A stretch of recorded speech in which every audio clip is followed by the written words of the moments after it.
Hello and welcome to the Workers' Voice Forum, The People versus Jeff Landry. My name is Sally Jane. I'm going to be hosting this evening. Before we get started, I just want to first of all thank Rachel and Edith of Union Migrante for helping us with interpretation tonight. And Edith, if you don't mind just walking people through how they can access the interpretation if they need it. Sure. Thank you, Sally. I'm going to say it in English and then in Spanish. So there is an interpretation option on the bottom of the toolbar to the right side if you're on PC. And if you are on mobile device, it should still be on the right side, and you'll probably see 3 dots. You have to click on the 3 dots and then an option that says interpretation, and you'll see the option for English and Spanish. And you can switch to the channel that you'd like. I'm gonna post some screenshots in a few minutes of that. Para la interpretación, por favor, si está en un móvil, si está en su celular, puede ver la opción en la esquina derecha de su pantalla. Va a haber 3 puntos, y cuando seleccionan los 3 puntos va a haber una opción que dice interpretación. Entonces tiene que cliquear en interpretación y luego va a seleccionar español. Y ahí debería poder escuchar a Rachel, a Raquel, que va a estar interpretando en español. Y voy a poner unas capturas de pantallas momentáneamente para poder ver ese proceso también. Gracias. Thank you, Edith. So tonight we are going to be talking about Attorney General Jeff Landry, who I'm sure everyone here is aware is running for governor. He has placed himself at the forefront of the all-out assault on workers that is going on here in Louisiana, and clearly has ambitions to extend that assault further as he continues his political career. And so tonight we want to talk about not just who he is and what he's done, but who is behind him and what conditions have given rise to him and those like him, and also what we can do about it. So I'd like to start things off with Joseph, who is going to discuss those conditions and the rise of Jeff Landry. Hello, can everybody hear me? Okay, great. So welcome, friends. I'm sorry that we can't do this in person, but here we are in digital space together. And we're all here collectively because we want to defeat Jeff Landry. I think it's safe to say.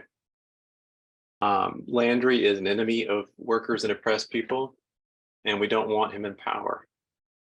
But our fight is not isolated to Louisiana, and we need to understand the broader social and economic conditions that have allowed Landry to come to power in the first place. Landry is not a uniquely evil individual. He's yet another fascist in the mold of Trump, DeSantis, Abbott, and Kemp, all defenders ultimately of profit-making by any means necessary. And so we see our struggle to build a movement here in Louisiana as connected to the struggle against Cop City and its fascist champion, Kemp. We salute the people opposing Cop City in Atlanta. We salute the mainly immigrant workers who have taken to the streets in Homestead City, Florida, to defy the fascist DeSantis. And we take inspiration from our LGBTQ siblings who have turned up in record numbers to pride marches in Sarasota and Tallahassee. So we need to ask, how is it that fascists like DeSantis and Landry have been elevated to the heights of capitalist government? DeSantis, of course, the governor of Florida, and Landry, the top cop of Louisiana, who's funding their multi-million-dollar campaigns. DeSantis for president and Landry for governor of Louisiana, and why. So let's take stock of the capitalist government and the economic state of affairs that it defends. The Louisiana state legislative session just ended, and here are some of the takeaways. The legislature passed in this last session a bill that would make it a crime to be within 25 feet of a cop who's ordered you to move. I'm not sure that's very widely known, but very troubling. They attempted passage of a mandatory minimum for bail that would impose a $50,000 minimum bail for a crime like purse snatching or even perhaps resisting arrest. And there's been a rollback of almost every major reform to the racist system of mass incarceration that was set up by the capitalists of Louisiana. As is happening across the country, including under the crime bill Joe Biden, top cop and open white supremacist Landry is running a campaign to fund and promote more state repression, basically fund the police in a state that incarcerates more people per capita than anywhere else in the world. He's worked with the Nazi Stephen Miller to protect the profits of Geo Group, Core Civic, and LaSalle Corrections, all private profit-making prison corporations. And Landry wants to put even more of our migrant brothers and sisters in hideous ICE prisons, which already cage something like 5,000 people in Louisiana on any given day. No one can ignore that in Louisiana, the police, ICE, Border Patrol, all this apparatus of terror is used to enforce a kind of apartheid, which drags down the wages and the living standards of the whole working class. As top cop, Landry presides over this system, and on behalf of the capitalists, he seeks to use it to drive the price of labor to an absolute minimum, which you could see, of course, among our brothers and sisters in jails and prisons across the state. In this last legislative session, we learned that with a $2.2 billion surplus, the legislature voted to reduce funding for the Louisiana Department of Health by $100 million. And the millionaire-owned Louisiana legislature voted down yet again a raise to the minimum wage. So now, as it has for many years, defaults to $7.25 an hour.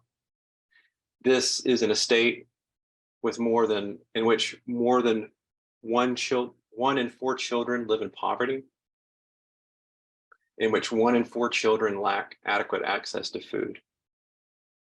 But we shouldn't be confused that Louisiana is a poor state.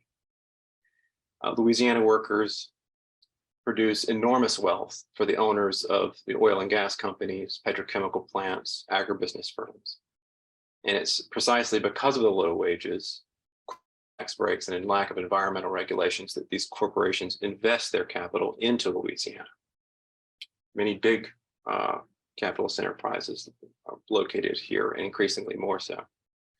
A 2016 report for the Louisiana Board of International Commerce puts it that the taxpayer-funded board, quote unquote, low-cost states like Louisiana promise, quote, flexible workers and minimal wage growth. This is an advertisement to capitalists who would like to invest capital in business operations in Louisiana. Business costs in the South are among the most affordable in the US, says Mark Sweeney, senior principal for McCallum Sweeney consulting firm. Southern states tend to have attractive tax structures, good incentives, and generally cooperative rather than adversarial regulatory agencies. So, ask the residents of Cancer Alley how much they've benefited from the business-friendly policies of the Louisiana Department of Environmental Regulation, and certainly not confined to that, to the experience of those people, which has been so brutal. In a state where workers are exploited by some of the most profitable monopoly corporations on the planet, Dow, ExxonMobil, Shell, etc., Monsanto, now Monsanto Bayer, more than 42% of Louisiana's revenue comes from sales taxes. So this is a highly regressive tax. In other words, it comes from us. In 2016, the state paid $200 million more in tax credits and rebates than it collected in corporate taxes. So that's Louisiana. At the national level, we absolutely have to talk about this debt ceiling deal that Biden is now touting as good news for the American people.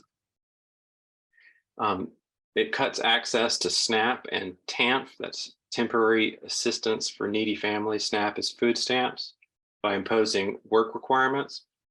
It withdraws the $30 billion that had been set aside for COVID relief, much of which has already been dedicated to police budgets, and it boosts the budget of the Pentagon. A recent report by the Institute of Policy Studies, which I recommend people check out, concluded that $1.1 trillion, that's 62% of the federal discretionary budget, was spent on militarism and war last year.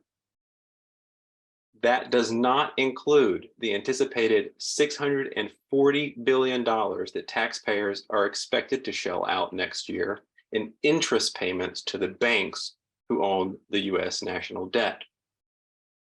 So you might be wondering, are these the same banks that were lavished with trillions of dollars in 2008 and trillions of dollars in 2020, while millions of us were, losing our jobs, losing our homes, losing members of our family?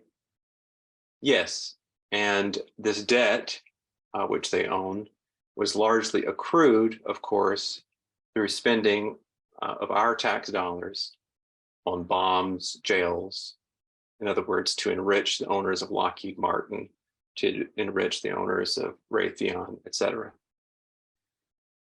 So this whole debt ceiling crisis amounts to this.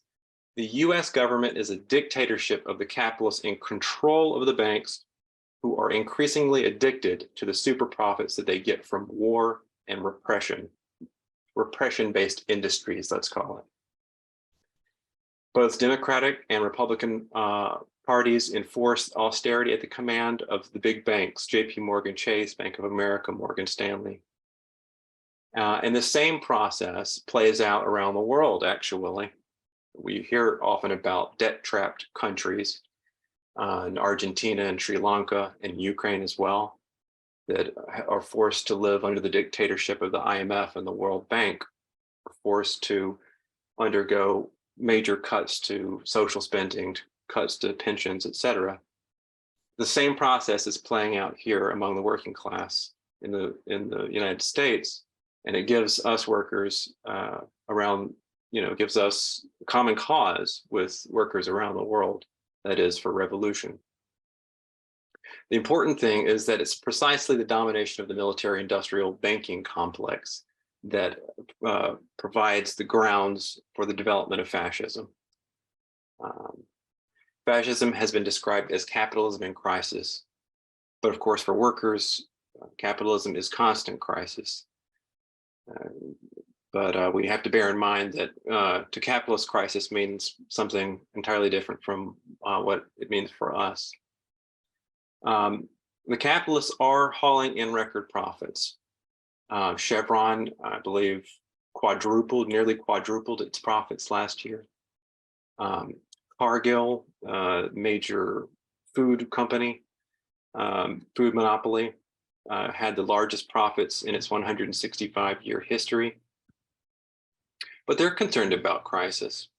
At the same time that Chevron quadrupled its profits, around 5 million people died from cold around the world. That can be in large part attributed to the costs of energy. And at the same time that Cargill was enjoying record profits, 350 million people starved around the world. So in terms, the way that capitalists look at it,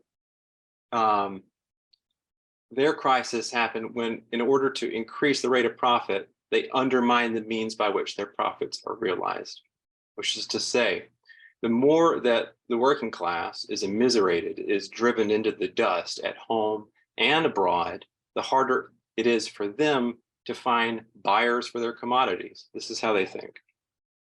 And the more unruly, furthermore, we are, the hungrier we get. And so this is the whole process of imperialism, the forcing open of markets for weapons, for hydrocarbons, for food to maintain the profits of the ultra rich. For example, the war in Ukraine has rewarded Raytheon and Lockheed many more buyers, notably in Germany and Japan and South Korea, elsewhere. And it has allowed US frack gas companies to scoop up market share in Europe while they deal with crazy prices. So this contradiction is sharpened to an even greater degree, the greater the role played by the war profiteering corporations in capitalist production. So it bears reminding that we workers do not buy missiles, we don't buy submarines, we don't buy warships, and we don't buy the fuel that keeps them afloat. But it is our money that's used, our governments that purchase these weapons with the wealth that we sacrifice in the form of taxes. So government treasuries increasingly have to be looted in order to pay Exxon and JP Morgan to get their profits, right? And this is why it's necessary to slash social spending. So we have to return to this issue of Landry. This is the sort of foundation that we want to kind of think about. What does this have to do with him?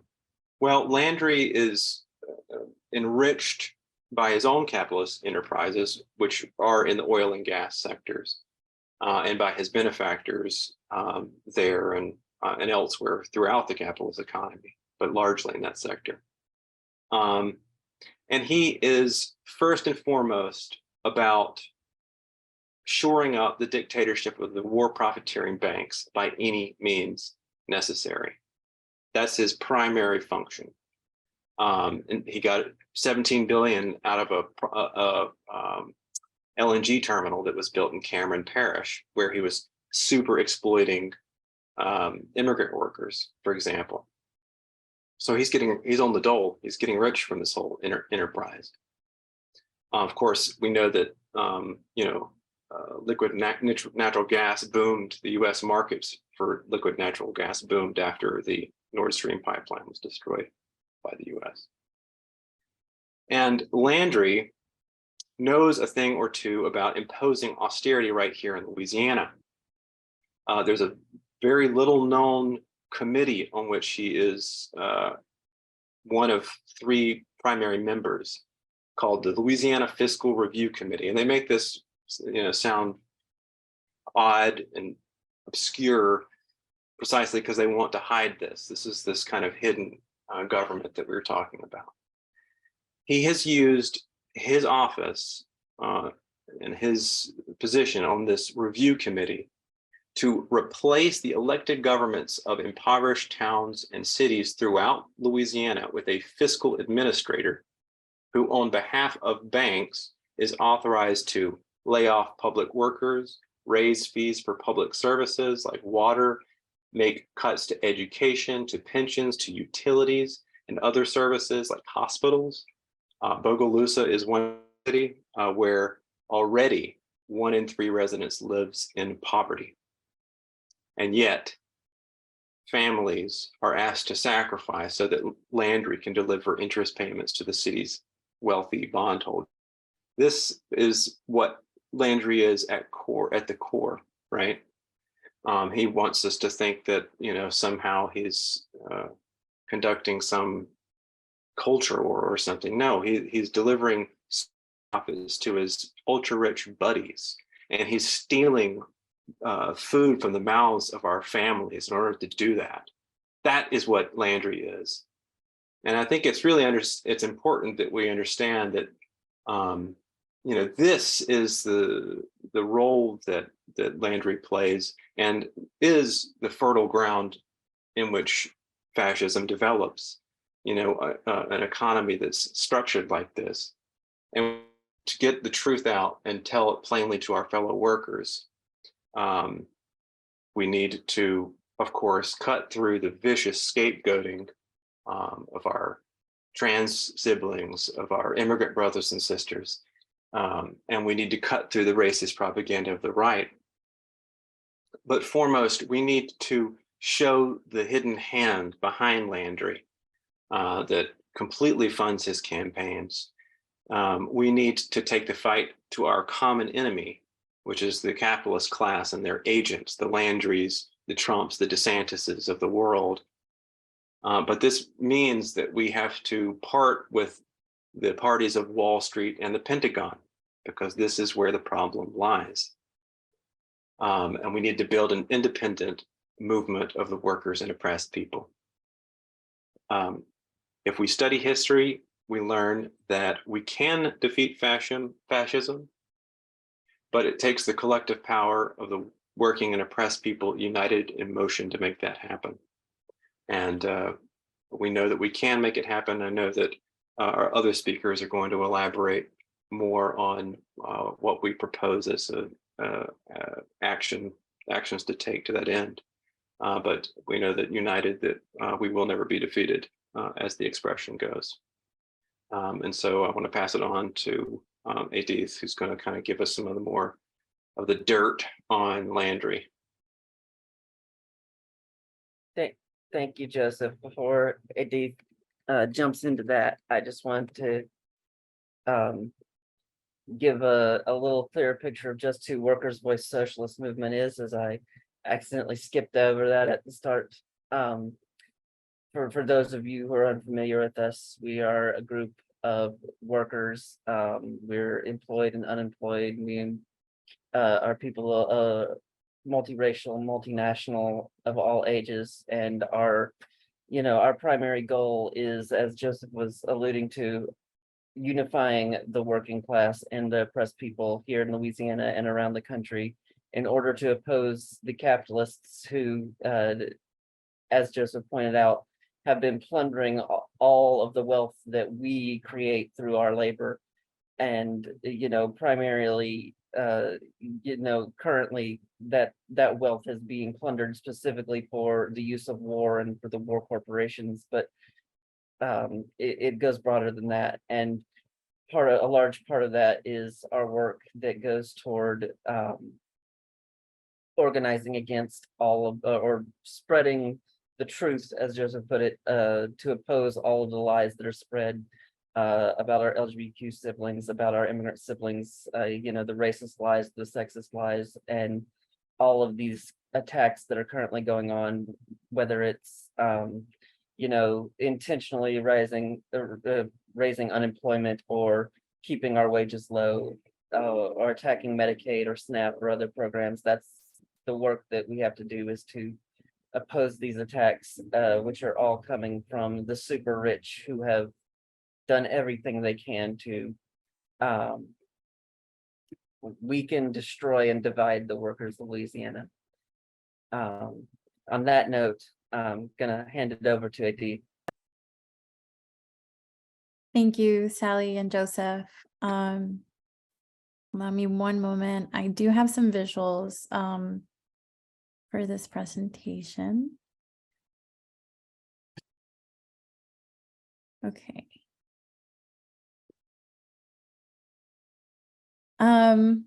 So who is Jeff Landry, right? I think we already know some of the basics about Jeff Landry, some of the dirt, and doing this research made me realize that there's so much dirt out there. I'm sure I won't cover even half of it. But so Jeff Landry, a very good comparison that we all think can be used is our modern day David Duke. And I'm sure a lot of y'all are from Louisiana and know very well who David Duke is. I personally am from Honduras and learned about David Duke when I arrived to Louisiana. And he's a very famous, the most famous racist and neo-Nazi out there and Klan's member. And we're going to talk about how Jeff Landry very much resembles David Duke. And we can remind ourselves of how David Duke in the 90s tried to run for governor.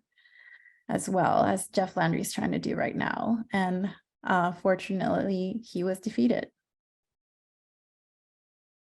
So who's Jeff Landry, right? We know he is an absolute racist, homophobic, transphobic, sexist attorney general here in Louisiana. He is from St. Martinsville, Louisiana, and he is a former police officer. If you Google him and his time as police officer, you can find a lot of corruption that has happened, including that as a police officer, his roommate, who is also a cop, was found with $10,000 worth of smuggled cocaine, smuggled from like the sheriff's office. He's very known for his attacks against trans youth. He is extremely anti-choice and anti-immigrant. I also found that his brother, who is part of the LGBTQ plus community, actually issued a video against his attacks on the LGBTQ plus community. So we have his own brother talking really against him and his attacks and calling him out on his attacks. And so some more of the dirt, some that is very present at the moment, is the attack on our health, on the health of the working class. He sued to get rid of Medicaid, depriving 700,000 people of this very needed medical services. Fiercely anti-vax, posted sick pay, was against any security and safe measures and public health measures around COVID-19. The most recent thing he has done against an attack against our health as a community, or the health of Louisiana, is that he approved the purchase of the 2-lane hospital downtown. He approved it to be bought by LCMC, really creating this duopoly of Ochsner. Hello? Sorry, it said my screen is saying screen sharing is paused. Is everything okay? Okay. Yeah, so he approved this purchase, and LCMC is planning on shutting down this hospital, which means one less ER. It means that the only transplant and stroke center downtown will be gone and probably move to Metairie. Many of you probably know the horrible waiting times that exist in the ER. This will be exacerbated by the closure of this hospital, as well as the cost of medical services will skyrocket. Jeff Landry has openly said several times that he is against minimum wage, like against establishing a minimum wage whatsoever. And he, with the help of his friends at Raga, which I will talk a little bit about, were fighting against the raising of the minimum wage in Birmingham, Alabama. His salary is more than $100,000 a year, and that's not counting, campaign contributions and all that. So we see here that he obviously doesn't care about the interest or the lives of the working class. So RAGA is the Republican Attorney General Association, if I'm not mistaken, and it's formed by really Jeff Landry and other racist bullies who are Republican attorney generals.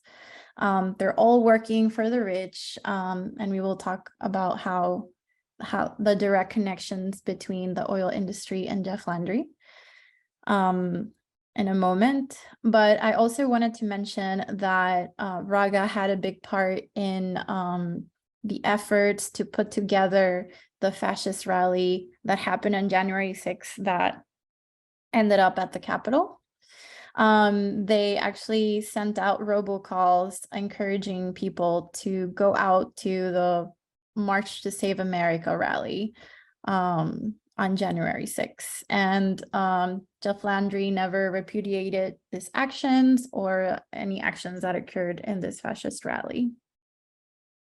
Also, RAGA's members are known to advocate against environmental protections, and their political action campaigns, I think that's what POX means, receive thousands of dollars from the oil and gas industry. And I have some of the numbers that Jeff Landry is receiving, which I will show in a moment as well. Okay, so Jeff Landry, we know he's a bully. He's a puppet of the rich, and he uses this hate rhetoric against trans people, against immigrants, his racism as well, to divide us, to divide the workers, and to be able to keep making this profit out of our labor, and to keep us oppressed, and to keep us from being able to rise up as the workers. Some of the things he has done as being a racist, anti-immigrant person, he sued to cancel DACA, and actually just a few months ago, he subpoenaed small immigrant rights nonprofits to get private information of their clients, of immigrant clients, most of them who are trying to get asylum cases. Thankfully, this was fought by these organizations and with the help of other immigrant rights organizations, and it was defeated. So we did have that win, but we see again and again Landry's attacks in an effort to scare us, to bully us, and to divide us as well. Joseph mentioned the Fiscal Review Committee as well, which was very important. And these are just more, I encourage everybody to do a little bit more research. There's so much dirt out there. You know, covered up his political friend when he was found with child pornography. He minimized and defamed a whistleblower from his same office who spoke up against harassment, and denied, and this is one of the last things that he has done, denied free lunches for gay and trans kids. And we know about the book ban as well, and multiple attacks against the trans community as well.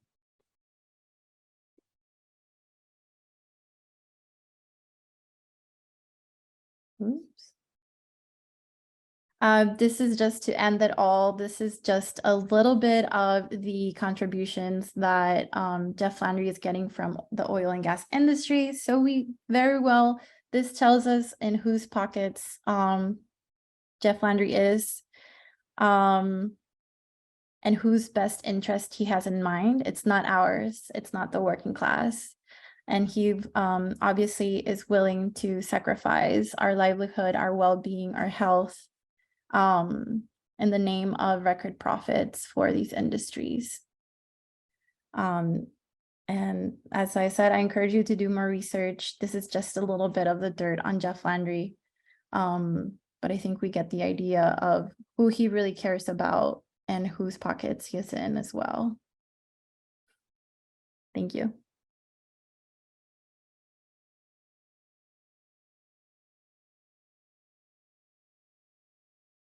Thank you, AD. It looks like we had a little bit of a technical issue there with the slides, but we'll be sure to share those with people afterward.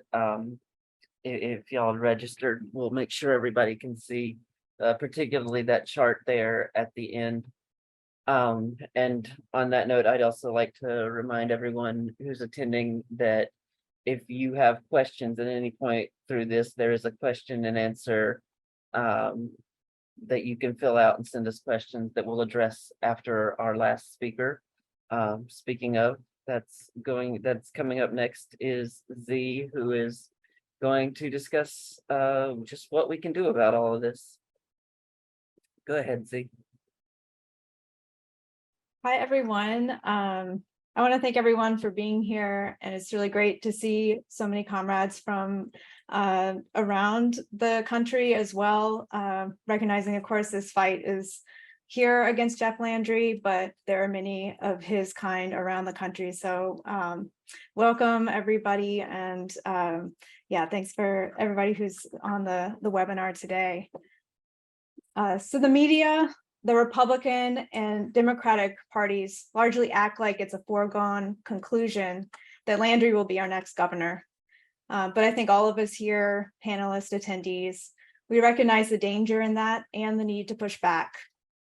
Whether or not we can defeat Landry at the polls, we can build a united movement that will counter the greater rightward turn and push to win rights for all of us. This united campaign must be rooted in the working class. Many across our state are committed to fighting racism, police terror, environmental destruction, the oppression of workers, women, LGBTQ2 people, immigrants, and more. But if we just look at the reactionary measures that easily won during the last legislative session, we know we aren't where we need to be. Together, we need to rethink our relationship to the struggle, dispense with mainstream bourgeois propaganda, and get out and involve more of our working class siblings in the struggle. First off, we must recognize that the Democratic Party and also nonprofits by their nature cannot substitute for mass struggle. People join nonprofits for the right reasons. They see the need for change and the need to address poverty and oppression. We currently rely on and are grateful for the many important services provided by nonprofits. But nonprofits, which answer to their rich funders, cannot fill the place of a movement. Their role in society is, in fact, to prevent a movement, and they receive funding because they help carry out the privatization of social benefits while simultaneously quelling social struggle and class conflict. It is no accident that nonprofits and NGOs exist in staggering numbers in places where class conflict is particularly pitched, and thus where there is greater potential for social revolution. Look at the proliferation of nonprofits in New Orleans following Katrina. Or globally, look at Haiti, which has more NGOs per capita than any other country, while being kept poor by the international capitalist class who exploit its people and resources. The NGO nonprofit sector cannot lead us to our liberation. So what social force can? Based on a study of history, the answer is the working class. Why is this? It's not simply that we have the numbers, which we do, we're the majority, but it's also that the labor of workers is the source of all value. We keep the engine running, and the ruling class cannot continue to accumulate profit without us. This is why Landry singles out oppressed people to scapegoat and terrorize, whether along lines of race, nationality, gender, or immigration status. The right-wing attacks are not just the expression of hateful ideas, but are a coordinated effort to divide and terrorize the class enemy of the rich, which is, of course, the working class. The right unites around a broad spectrum program of attacks on the working class. We on the left need to see their program for what it is and be more united than they are. This assault from the right is, of course, unequally born. Look at what people in jails and prisons, those who are undocumented, those who are trans experience. But broadly, it is an assault on the working class. Recognizing this, we need to come together with our class siblings, recognize our common enemy, and defeat Jeff Landry and the right wing.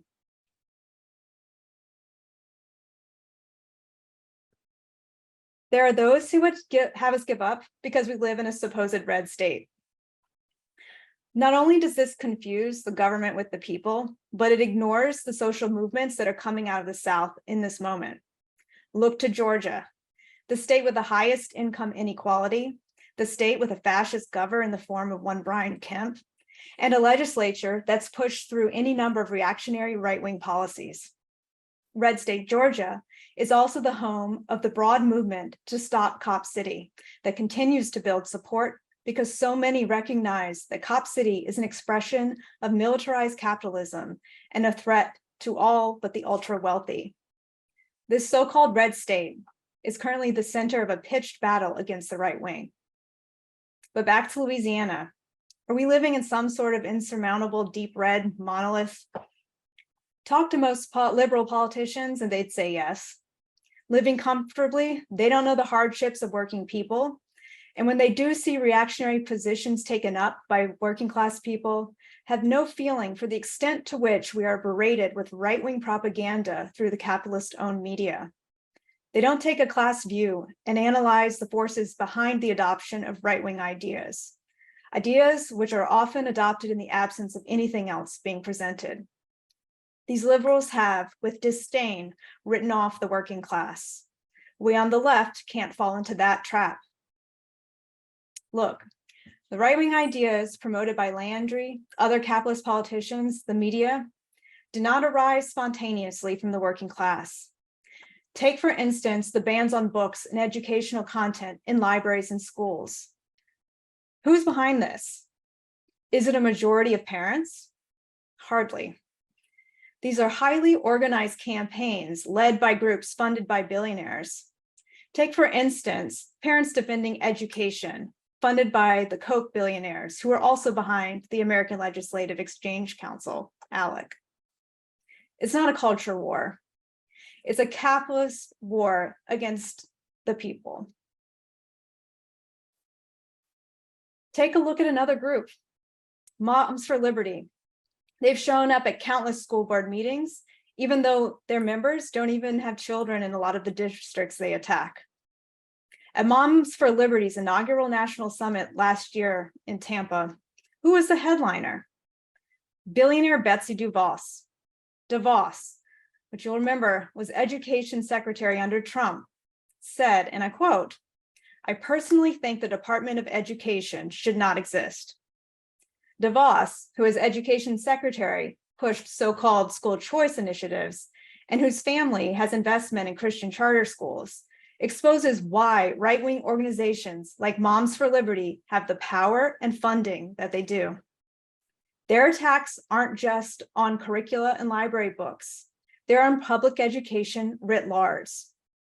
As DeVos makes clear, success for these groups would mean the wholesale destruction of public education in favor of privatization through charters and other profit-making structures.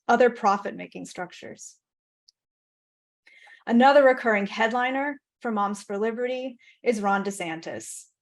If you want to be clear on just who DeSantis is really aligned with, look at his announcement for his presidential run. It was on the media platform owned by the world's richest man. Workers are certainly vulnerable to the poison of the right wing. And I don't suggest that there aren't workers infected with bigoted ideas, but it is our duty to go and combat these ideas and present a different analysis based in truth. Be clear, we're not talking about trying to change the hearts and minds of the Klan here. We are, however, talking about going to the working class of every nationality who is vulnerable to the poison of the right, but who can also be won over to the side of liberation for all people, including themselves. As we build, we can't rely on online forums and social media to reach people, although I'm really happy everyone is here today. We must find more ways, though, to reach out to our neighbors and fellow workers across the state. For some, this can mean talking to coworkers, members of your church or community group, and if you have one, getting involved in your union. At Workers' Voice, we hit the streets to leaflet and have conversations at bus stops. This political education always goes two ways. When you go out with a leaflet for immigrant rights or a leaflet against the war, both of which we've done in recent weeks, or as part of a campaign to defeat Landry, you not only share what the mainstream media obscures, covers up, or flat out lies about, you also learn from whoever you are talking to. What are the issues facing our neighbors? What can we learn from each other that can inform our shared struggle against the bosses, against the Landrys of the world? Before ending, I wanted to briefly speak about the upcoming vote in the election. We do not support the Democratic Party. We recognize it for what it is, which is a party of war and of big business. However, as we build a movement to defeat Landry, we want him or any other right-winger to be defeated at the polls. And we give critical support to the candidate that can do so, which looks to be the Democrat Sean Wilson. While recognizing that we need a mass movement in the streets, which is uniting all the issues, we recognize also that this election is not only an extreme attack on the working class, it is above all a campaign of white supremacy. As voters, we need to send a message that we will not stand for this. Electing Wilson or another Democrat, while important, won't change the business interests that run the state and the institutions that uphold white supremacy. What can affect that change is the movement we build over the coming months. Workers' Voice is putting together an educational and agitational leaflet covering some of the topics from today's forum. We want to put it plainly, more plainly than today even, that Landry is a rotten puppet of the rich, who is determined to erode our living standards and rights to the bare minimum in order to come by labor power at as low a price as possible and increase super profits for the corporations he serves and also he has ownership in. We'll be hitting the streets this summer to get the word out, and we invite those interested to come out and leaflet with us. We can't let Landry succeed, and we can together build a broad movement based in the working class that will defeat the right wing. Join us.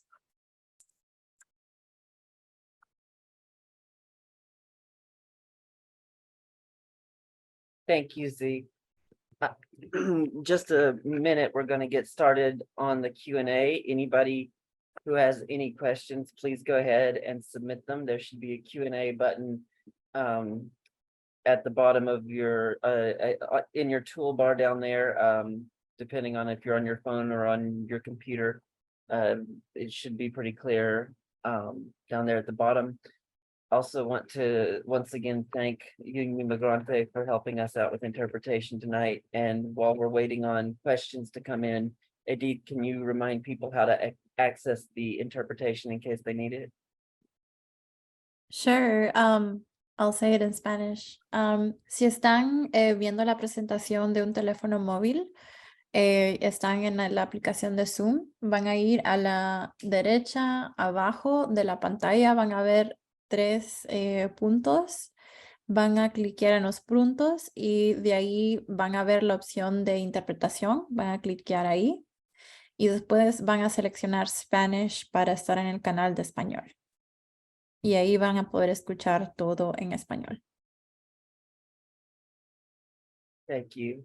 One more quick thing before we get started on the Q&A. Obviously, the work we do does take money, and we are not a nonprofit. We're not funded by the capitalist class. So if you'd like to contribute to the struggle a little bit, you can donate to Workers' Voice through our Cash App, which is $Workers' Voice. And we would greatly appreciate that support. So first question for our panelists. Would y'all be able to explain what you mean by critical support?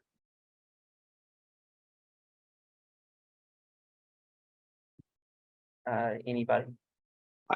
I think the essence of it is that we would want to repudiate the white supremacist campaign of Jeff Landry. In 1991, when David Duke was running, the slogan was "Elect the Crook, it's important." And they were referring to Edwin Edwards, I think, at the time, who had been involved in some, shady business. But the point being to repudiate Duke, who was openly running on a campaign of racism, total chauvinism, absolute. I mean, David Duke was a Nazi, straight up, an avowed Nazi. But you look at the campaign of Landry, and it's not that much different in content. If you look at the most recent campaign ads that were made by his team for Baton Rouge, New Orleans, and I think Lafayette, they're a montage of images of Black youth in large respects that he's talking about, putting away. And it's a very much like, that horrible racist ad by George H.W. Bush, the Willie Horton ad in some ways. So I think that's a fundamental aspect of it, is to send that signal and to not have any illusions that, siding with the Democratic Party, which is always going to favor the ultra rich over the workers, is always going to answer to Wall Street, and has a record almost without exception of favoring the owners of the big war profiteering corporations. We wouldn't want to foster any kind of illusions about that. But to give a big hell no to Jeff Landry would be important. Thank you. We have a question here about Cajun Pack and the alligator hunt and how Alec and the insurance industry tie into all of that. Yeah. Can I tell one tiny little story and then maybe somebody can elaborate? Sally, you know Alec pretty well. Go on. Cajun Pack is the name of his main political action committee. And it's a way for him to funnel money, sort of like a slush fund. A lot of these PACs function like slush funds. So you'll have the Louisiana Mid-Continental Oil and Gas Administration PAC. You have the, Cajun PAC, Tiger PAC, Scalise PAC, et cetera, and they give money to each other, and then they accept money directly from wealthy individuals and corporations. So he gets big donations, as in hundreds of thousands of dollars from people like Shane Guidry, who owns Harvey Oil. I believe that's the name of it. They service like oil rigs and stuff. Big donor is a Bollinger, who has a whole bunch of, basically owns shipyards that produce ships for, the U.S. military. And that's where you see all of this, not only that, but also some of the spending. So you can track some of his, associations. Like, for example, he's at the NRA meeting like the week after Uvalde, and he's in DC on January 5th, that kind of thing. I don't know about that last one, so I'm just speculating on the last one, but on the former one, I do know. Alec, yeah. And so, you can see who owns Jeff Landry, so to speak, Alec, the American Legislative Exchange Council, is the sort of, does a lot to draft right-wing bills, attacks on the people. And maybe Sally, you can kind of like elaborate a tiny bit on the way that Alec is sort of set up and structured. I mean, that pretty well sums it up. They're funded in large part by the Koch family. That's KOCH, not like Coca-Cola, although Coca-Cola money is also used for similar purposes. They basically own outright many state legislators and provide, if you look at all of these right-wing bills state to state, you'll notice that they are practically identical.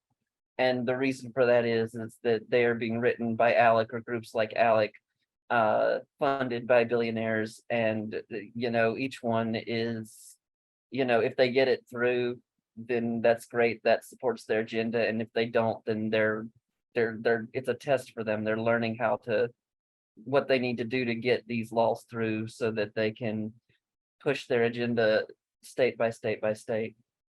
Can I add one thing about Yeah. the gator hunt? So gator hunt is an annual fundraiser for Jeff Landry. Um,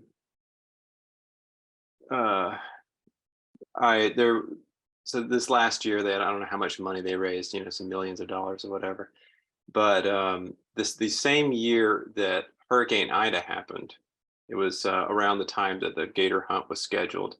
And Jeff Landry, of course, wasn't going to change the date of his big fundraiser, where he had invited guests like Schexnayder and Clay Higgins and Donald Trump Jr. and all these disgusting people. And it was $50,000 a head ticket to go hunting with Jeff Landry, $50,000 a head. That happened a week after Ida. So there were, I think, something like 50,000 people who did not have power at the time that he was out with Donald Trump Jr., shooting like a psychopath, shooting alligators, So yeah, that's Jeff Landry. Yeah. You look at the pictures of, it looks like a Klan meeting without the hoods. And we focused a lot on the Republicans and the right-wing laws, but let's not pretend that either here in Louisiana or in any other state that it's strictly the Republicans who are part of the billionaires agenda. When ALEC had their convention here in New Orleans, John Bell Edwards was one of the speakers there. So the Democrats are just as much in the pocket of these groups as the Republicans. And here in Louisiana, obviously, it was a Democrat who put forward the anti-abortion law that we have. And there is a question here about how we defeat that particular law and Landry's role in it. Does anyone want to tackle that?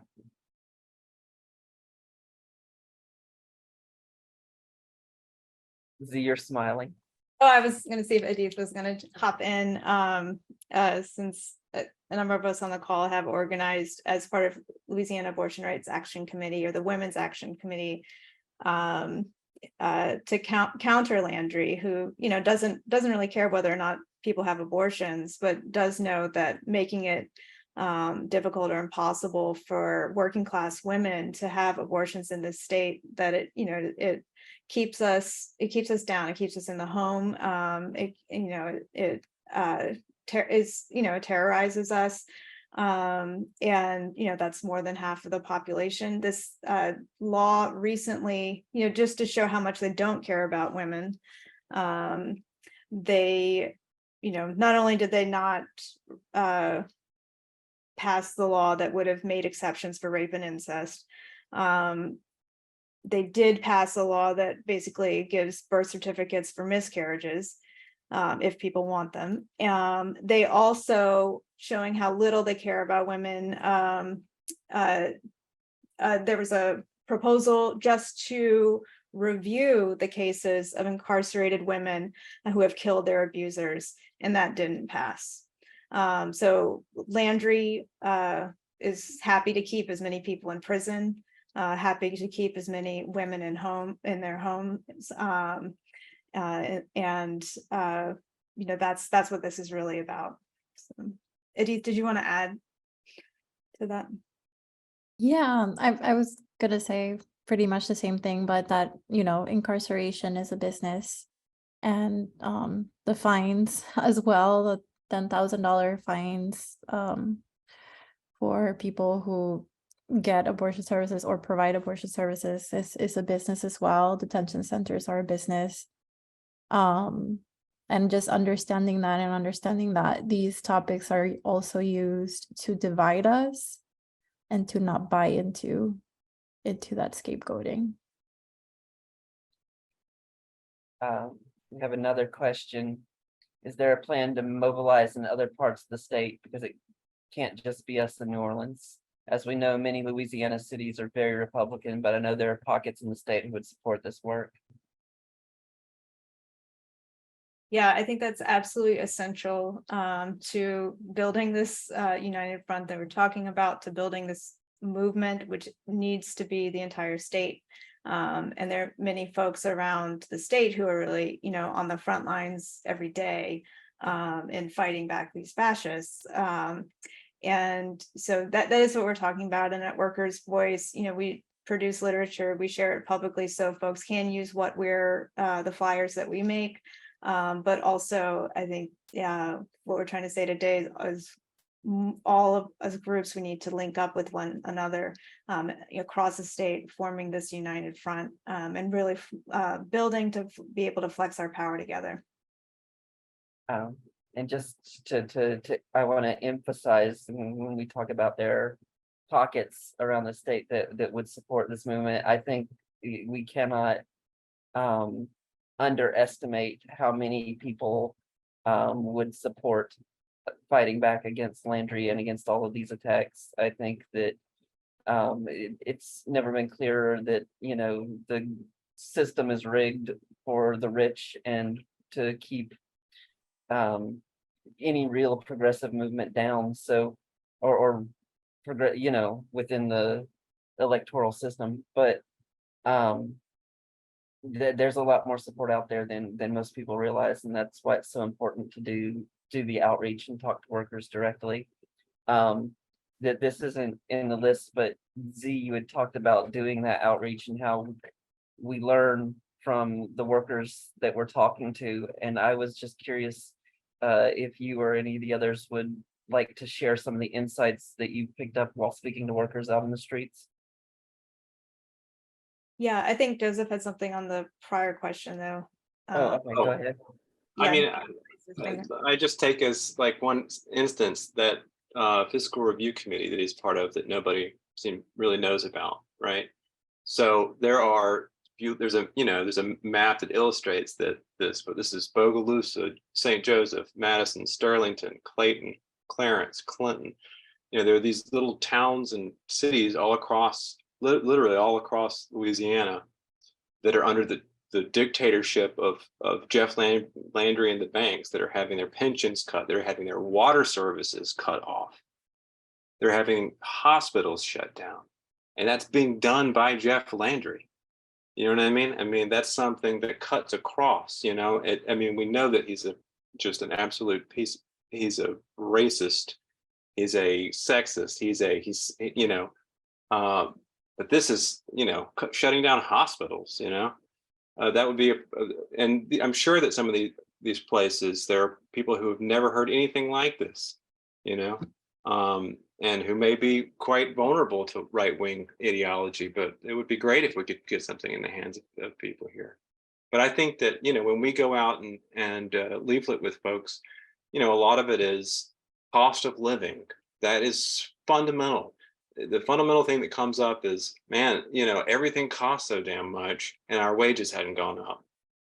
How can we be expected to live when the cost of housing, for example, in New Orleans is, just so high, right?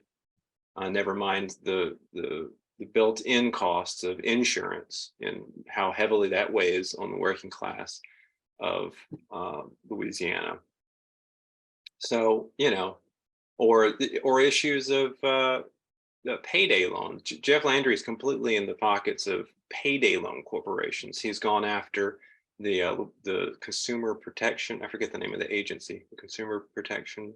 Anyways, they proposed some mild reforms on payday loans, and he's for defense of profit making by payday loan corporations. It's beyond it's usury or whatever. But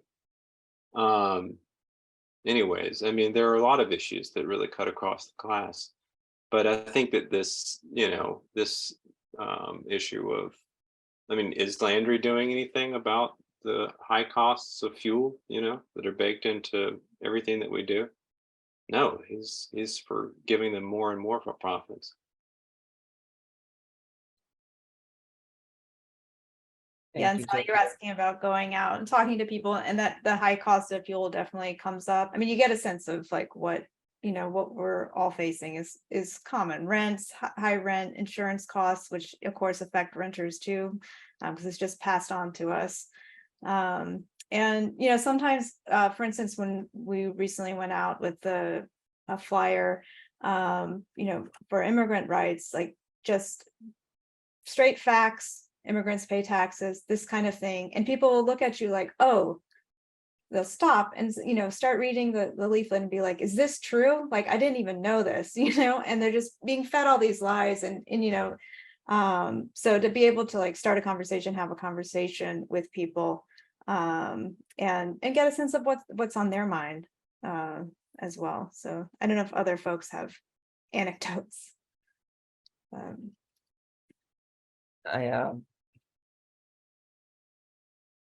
Oh, there was something just a second ago. It literally just escaped me. Well, you were saying something. Never mind. There's a comment here I want to read because it's a good point from Ashley. The morality argument has nothing to do with these attacks on reproductive rights. At one time, the right wing had passed or eased access to abortion, such as the heinous Reagan 55 years ago in California, because the movement was powerful enough to force him to do so. When convenient and forced to do so, we have the power to defend our fundamental rights. And that's Yeah. absolutely true. That's, I don't want to say it doesn't matter who is in office, because of course it does matter somewhat, but whatever we end up with, if our movement is strong enough, we'll be able to force them to listen to our agenda and not the agenda of the rich. Yeah, I think that's a really good point, and plenty of historical examples to prove that. I mean, abortion rights were won under Nixon, and not with like a leftist court, Supreme Court or something. So Right. strong movement.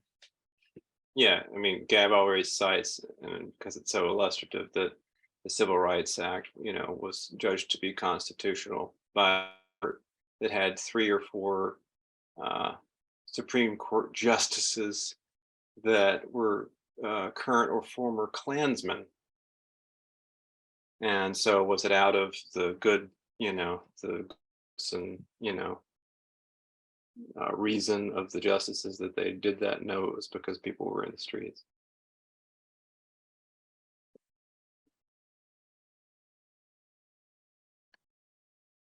So I do want to note, Vera, I see your comment as well, and I think one of us will reach out to you afterward, but I don't want to announce that to everybody because we're also live on Facebook. And on that note, if we don't have any more questions, I think we can wrap up. I do want to thank you, Immigrante, especially Rachel and Edith, for interpretation tonight once again, and remind people, if you want to get involved, contact us, Workers Voice Socialist Movement @gmail.com. We will be going out and doing outreach on the streets, and you're all absolutely welcome to join us. And again, if you'd like to contribute with the donation, our Cash App is $Workers Voice. And yes, thank you all once again for joining us tonight.